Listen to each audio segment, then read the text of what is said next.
কারি পাতা ফোড়নে মুসুর ডাল করছি, 5 ফোড়ন, তেজপাতা আর শুকনো লঙ্কা আর কারি পাতা, আর কিছু মশলা না। এত টেস্টি হয়, মানে কারি পাতার যে ফ্লেভারটা রয়েছে না, ডাল ডালে দিলে সত্যি ভীষণ ভালো লাগে। আর ভাত হয়ে গেছে, একটা পোস্ত করেছি, ঢ্যাঁড়স, আলু, বটবটি আর মাছ করব, তো রান্নাবান্না চলছে।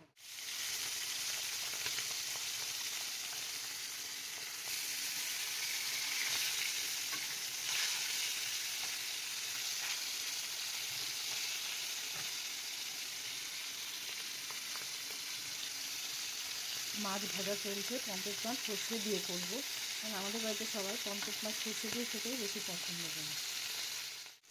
হালকা একটু পেঁয়াজ, কালো জিরে, কাঁচা লঙ্কা ফোড়ন দিয়ে আর পেঁয়াজ ভেজে নিয়েছি, আর একটু শুকনো লঙ্কা গুঁড়ো, হালকা হলুদ, কেননা এই সর্ষে পাতায় খুব বেশি মশলা দিলে ভালো লাগে না। সর্ষেটা আমি ছেঁকে নিয়েছি, কারণ এই গরমে এইভাবে সর্ষেটা ডিরেক্ট না খাওয়াই উচিত। মোটামুটি মাছটা কষিয়ে নিয়েছি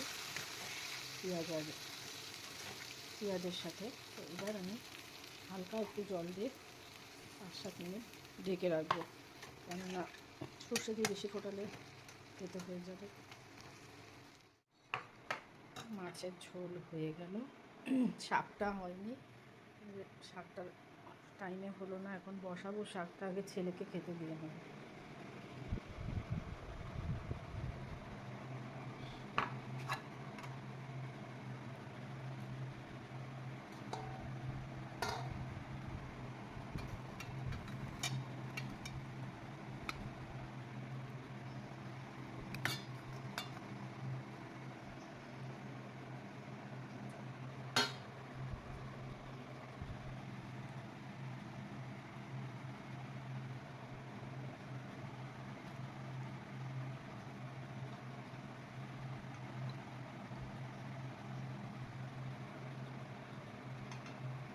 নে ধর,